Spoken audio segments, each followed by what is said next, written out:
Hello, welcome to our show called Get That Job, and I'm Sue Connelly, and I'm the host, and this is our monthly program that is helping job seekers and people who are looking to manage their careers more effectively hear straight from the experts about what they can do and avoid some possible mishaps that they might be doing and to be able to actually be more effective in their job search. I'm the owner and founder of the Kit List, which is kitlist.org, and it's a group of 70,000 of my closest friends. It's a job opportunities email list. And over the years, I've heard people ask me some very important questions, and I don't have the answers, but I do know the people who do. So tonight, we actually are going to be focusing on how to use LinkedIn, which is such a powerful tool, but more importantly for job search, how to be found, and how to find that job you're really going to love. Tonight we have two experts, one who is a social media expert who is also a co-curator, if I can speak properly, and actually did marketing work for TEDx in Berkeley, and also she's a social media expert who has done consulting work for Google, working on Google+. I think we've heard of that. We won't say it tonight since we are talking about LinkedIn. And we're really grateful you're here tonight. So Jennifer Barr, thank you for joining us. And then we have Jenny Kahn, who will be speaking from a recruitment standpoint. You're a senior recruiter with many, many years of experience and really knowing from the inside out how not only to find people through traditional channels, but really leaning into this whole social media arena and for LinkedIn. Jenny is a popular speaker at my favorite networking group called C6, and she does not only the basics for LinkedIn, but advanced strategies, and she also teaches resume workshops. So thank you both for joining us tonight, and we're really fortunate to have you. It's very nice to be here. Thank you. Great. Well, we've got people who are looking for jobs, either actively or inactively, and that's one of the questions I wanted to approach first is, we know LinkedIn is a powerful tool, but what do you do if you're looking for a job, but you don't want anybody to know that you're looking, and you have a job, but you need to kind of be a little bit more in stealth mode? And then we'll talk later on about what do you do if you're actively looking and you want the world to know. Do you want to take that one first? I can start with that. I think actually you do largely the same thing to begin with. There are a number of things you do at LinkedIn, and the foundational steps you want to do whether you're with a job or not. When I was just working at Google, I get actually calls almost every day from recruiters. So they're looking for people who are actively employed. I never said I was employed, but I actually got through interviews first, second round without ever sending in a resume because recruiters called me. If you and you want to wait till we're looking for a job later, okay. So I think you just make sure your profile's up to date, get resumes, recommendations if you can, and you can always turn the profile updater off if you don't want people to know you're making changes. But stay active. Oh, that's a good point. So nobody knows. Yeah. You can stay active, you can do posts, but I would behave as if you're looking for a job, but just be subtle about it. Well, is it okay to say job opportunities? In terms of things you're interested in, that's one of the things people have in the bottom. That's not verboten if you're working for a company to say you're open for that, right? It's very common, and I think it's general knowledge that, especially in this valley, you want to always, hear about what's going on, and so having that on there is not necessarily a bad thing. You want to begin, you don't want to start looking for your job after you need it. Right. Because then you're already behind the 8 ball. So keeping up with your network, even, maybe you're not working it quite as hard, is really important so that you're not having to start from ground zero. And one of the really good things about what's going on now is people are beginning to realize how important that is. Don't wait till it's too late. Don't wait till it's too late. Well, but it's never too late. You can always to know. You can always start. And the great thing about LinkedIn is that once you start building that network, it doesn't disappear. Right. Back in the .com bust, everybody was networking, but as soon as that person moved companies or changed providers, it disappeared. Here it follows you, and I think that's a good point. I thought one of the things that's one of my pet peeves is when I get an invitation from someone and it's the canned invitation, and I feel like I don't know who this person is, there's no context. What's the appropriate way to build your network and to approach people that you not only, some people you might even know really well or some just peripherally? How would you do that? I've actually taught LinkedIn classes to job seekers, and that is my number one thing. If you're going to do anything on LinkedIn, it's that simple thing. When you send an invitation, always, except if it's your mother, always say when you met the person and how you know them, even if you think you know them well. It does two things. One, we're all busy. If I have over 500 LinkedIn contacts, as most people do, you sometimes forget. If you go to a networking event and you've met 10 people, so you say, hi, it was so nice to meet you at the hackathon at Google last Saturday. I really enjoyed talking about marketing.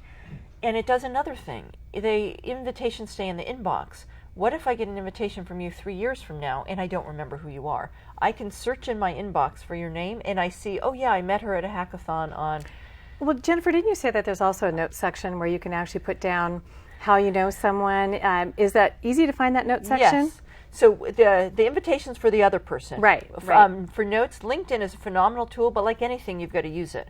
And you need to stay organized. If you come back with a stack of cards, immediately put, if you know, I have tags that I edit. So I have job search events.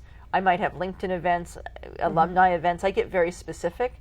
And then in the notes, I actually put what we talked about and where this I is on profile, really. Yeah, this is on the profile of your connections. Right. So you can write down, met at such and such a place. Exactly. It's privately. It's on the right-hand side, a little ways down, and that's a place where you can put notes that nobody else sees, that you can keep track of who your connection is. Good. Now, I'm an open networker, so sometimes you'll see LION, LinkedIn Open Networker. Okay, that's what good. that means. That means I'll accept an invitation from anyone, because my perception is that the bigger your network, the more useful the tool, because you can see more and more people can see you.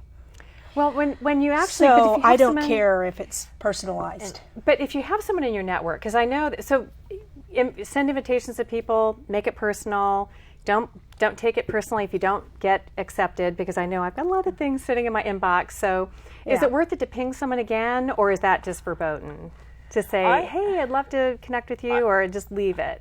I would. It would depend, though. By the way, I need to say that if you are, if you're inviting people on mobile, you cannot yet personalize. So sometimes people at networking events try to invite people right there, but you can't send a personalized email. And I actually would err on the side possibly of going home and adding a note so that you have it. Or you go to the full site and do it. Right, if you can on your computer. Well, what are some other things? I actually want to kind of move on a couple little things, because we're going to have a lot of things to cover tonight. So what are some other things that you would tell people the knots to do? And let's go through and have like 2 knots from you and 2 knots from you, and we'll move on to what are the right things to do to make sure your profile can be seen properly. Oh, knots. Bonehead moves that you think, gosh, I wish people knew not to do this. Well, this could be the not and the do at the same time. And this is one of my pet peeves, is people will say, you know, I'm looking for a job, and you look at the summary and they're all talking about they're looking for a job, and then they don't put their contact information anywhere in their profile. Most recruiters who are using LinkedIn do not have a paid account. Surprise, shh, don't tell. And if you don't have a way for them to contact you, you know, you're out of luck. You can't be hired if you can't be found, and you can't be hired if you can't be reached. So if they're not a friend of yours and not connected, and they're seeing the limited profile, will that email address still come up if they put an email address on there? My suggestion, and what I'm training people to do in my LinkedIn trainings, is on their summary, put their name and their contact information and email address. Oh, that good. way the recruiter can reach out to them if they're in job search mode. I don't know that it's as important if you're not in job search mode, but if you are, because Make it easy. As a recruiter, I will do a search, I'll come up with 10 people, and if 8 of them I can reach and 2 of them I can't, how likely am I to go after those last 2? And there's the balance, because I was also told that you want to be careful you don't put out too much information. Don't put your phone number, your home phone, don't put your spouse's name, things like that, things that the identity thieves can pick up. So I actually just did what she said, because we talked on Thursday. I made a point of adding an email to my summary, and because I didn't want to get a lot of spam in my personal email, I created a Gmail account just for LinkedIn. And I have already had a recruiter send me an invite.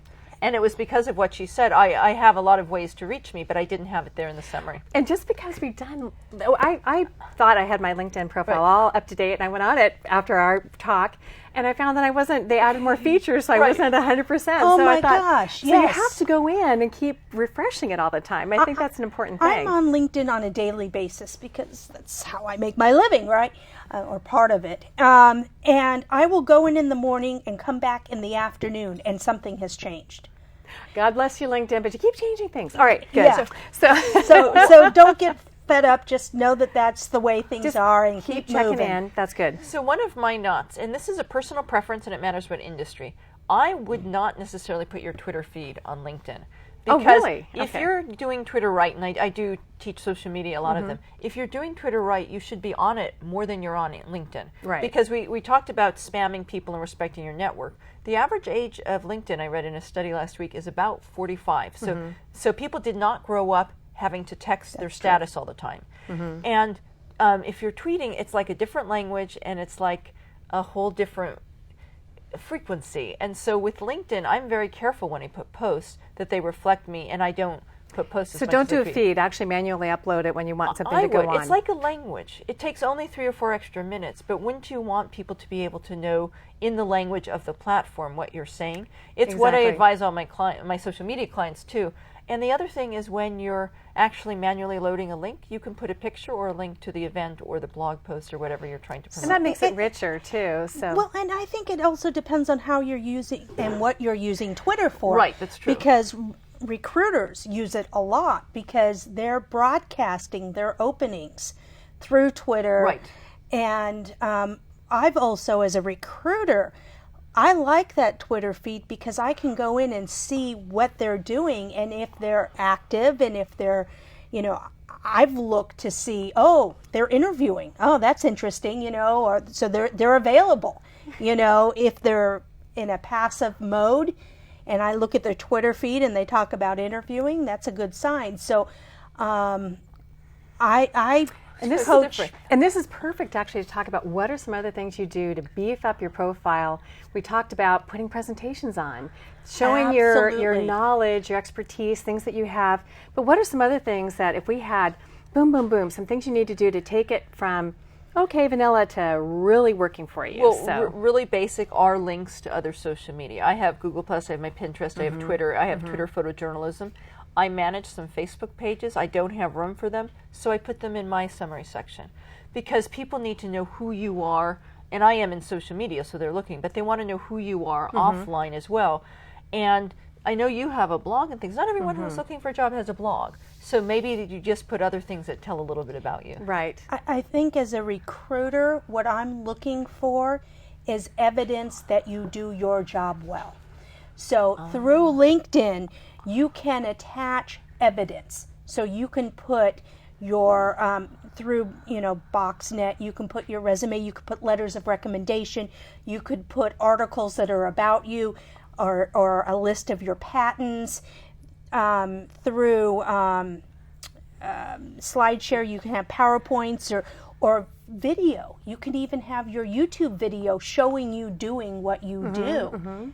That's evidence that you do your job well. Well, in that light, recommendations, I know they're important. How many do you need? How much is too much, if at all? And is there kind of a baseline you need to do? And how do you approach people? I'd like to have you say how many you need, and also if you can say, how do you approach someone to ask for that recommendation? I don't think there's a magic number. You need 3 to be at 100%. I think that's a good number. If you've been a couple of different places, you might want to have 1 or 2 at each one.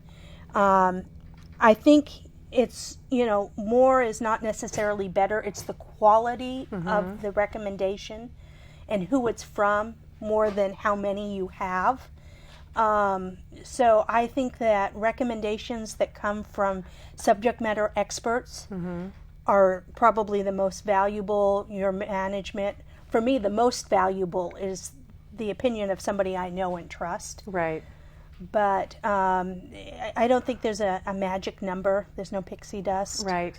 Is it worth it to, when you ask someone, I know sometimes people just don't have the time. They have the heart for it, but should you volunteer to say, if you'd like me to write a draft, then you can edit it at will? Does that help to make it easier for someone to do it, or is that presumptuous? It's what I do, and I also tell them what I'm emphasizing, but I'm very gracious about it. And I think 3 recommendations is what you need to have a complete profile.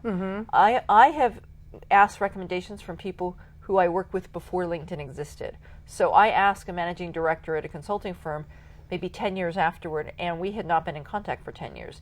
And I wrote a very nice email saying, I see you're on LinkedIn, after we connected. Right. And I said, do you remember we worked together in this project and this project? I'm looking for these kind of jobs. Would you write me? So you gave the context. He was he remembered me. We'd already LinkedIn. He was very gracious.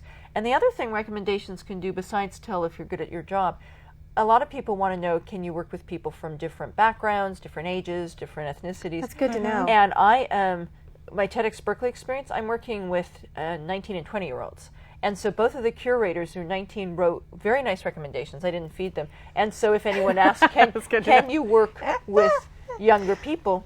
And that brings up another point. For people who are more seasoned and have great expertise, there are experts who are now advising that you lop off anything more than 15 years on your LinkedIn profile. So is that advisable for someone who, again, a lot of us love the work that we did earlier, but is that ethical and appropriate to at least take that off so you're not showing anything beyond a certain amount of years? First of all, your profile is not a resume. I think of it as a way to connect with people, and if you don't have those past employers on there, people have a harder time finding you. Especially if you're a woman and your name has changed or what have you. So I have it all there because I'm interested in reconnecting with people from my past. And so I don't want to cut that off. They're going to know by my photo that I'm not 19.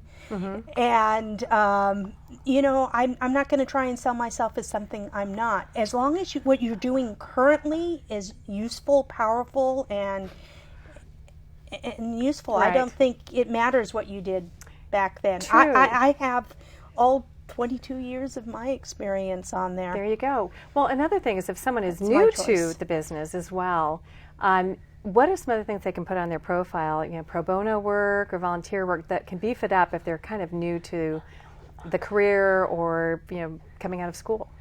I'm not new, and I have pro bono work because it shows depth, it shows leadership, and actually when I was learning social media, it was through my volunteer work.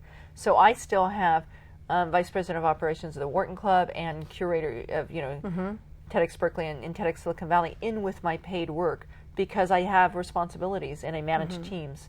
And so I think that is a good way to increase your skill set. I love that. And also, another thing I always tell people is that, we get people who apply for jobs all over the place, and it's really easy to send an email. But I always say it's do the 1-2 punch. Reply through the traditional channels, but then find the person or some contact that you have inside that company and have them walk it through. Yes, definitely. Oh, absolutely. So I think people forget that, and they just...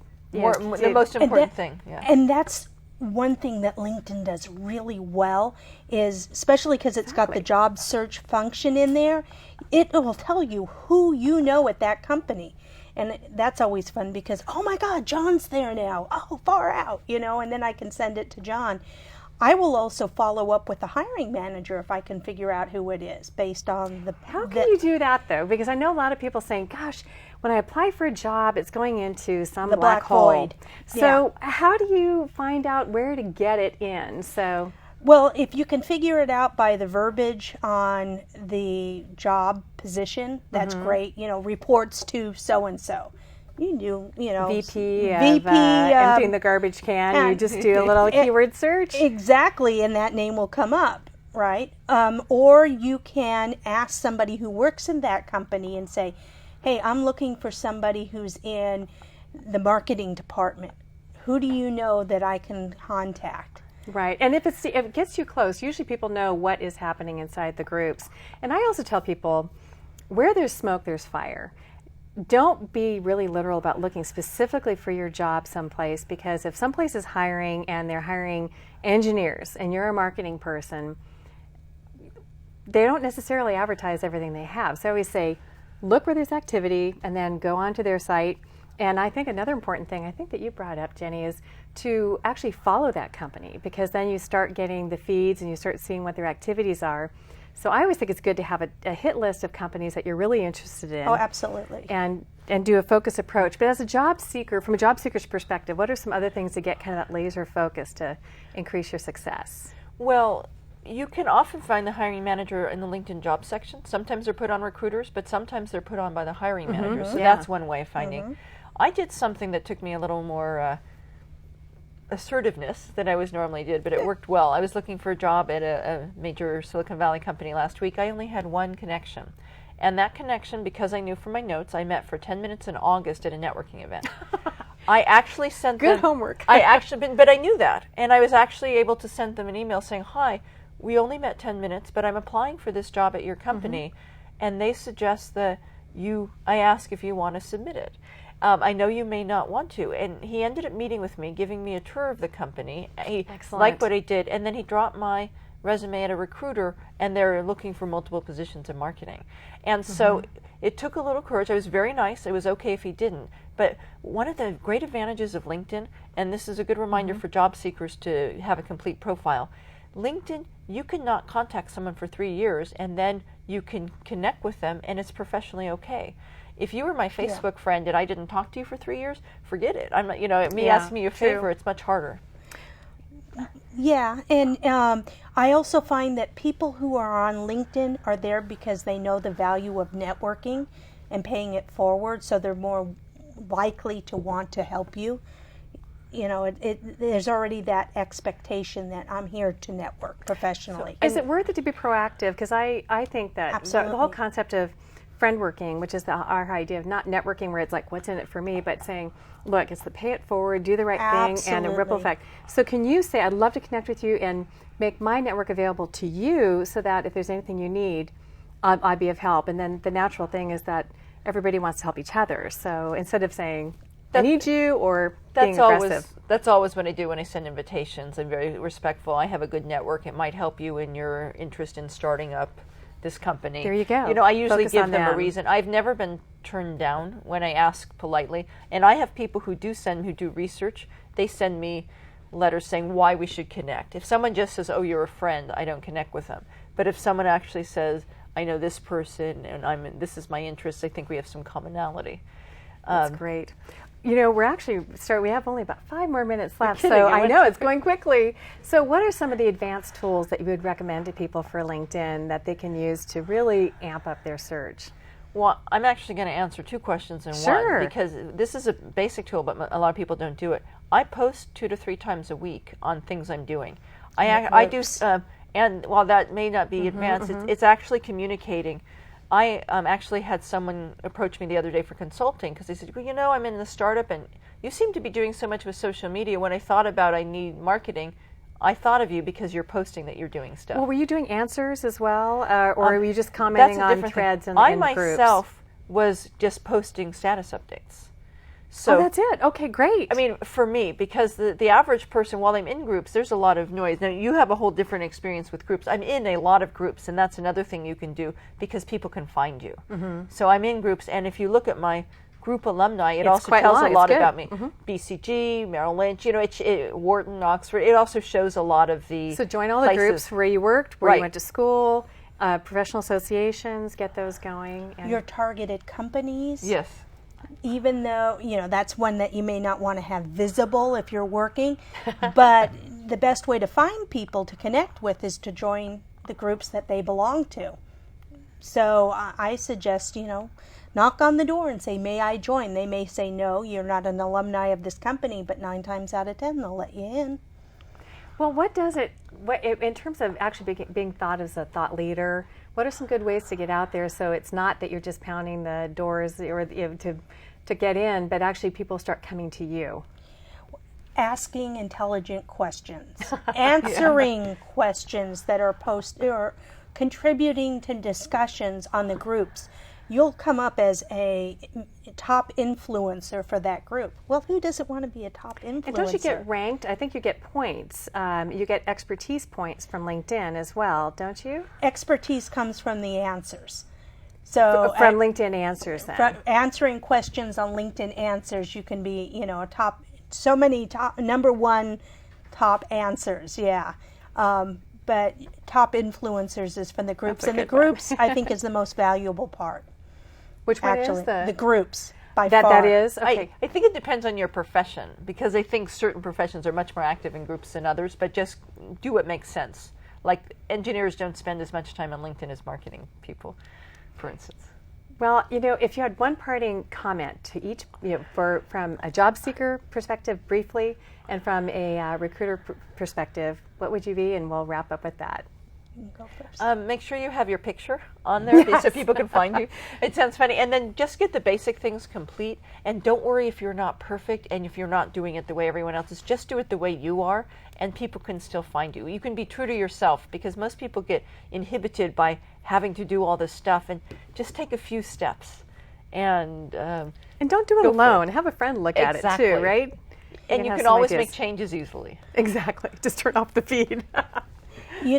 Most people, 99% of the people on there do not have a complete profile. It doesn't need to be complete to be useful. Make sure that if you have a way to reach you if you're in job search mode, and enjoy it. Little bits, 5 minutes a day just to see what's happening to the people in your connections, and sending a note saying hi. It's going to go a long way. It really is. Well, I think that LinkedIn has definitely been the forefront of helping people get connected. It's the easiest way. It's very search friendly, which actually brings up another thing. Make sure you have the key search terms in your profile. I know that you both said that was really important. Yeah. And I think specifically for jobs you're looking for, see what search terms are in the job description. Make sure it's in there. But I think the key is keep doing it a lot. Have some fun with it. Try to push yourself out of the comfort zone and try some of the tools a little bit more. And I think also be a giver, and I think that the ripple effect is going to come back to you in wonderful ways. I love LinkedIn. You can congratulate people when they get jobs. You can reach out a little. It's a fabulous online tool. Great. Well, thank you two for being such marvelous guests tonight. And I know there are a million things to talk about, but we're also very grateful for you to join us tonight. And we might actually revisit this at another one of the shows. We do meet monthly. And it's this really important thing for people to embrace, because this is a powerful tool that's really helping people.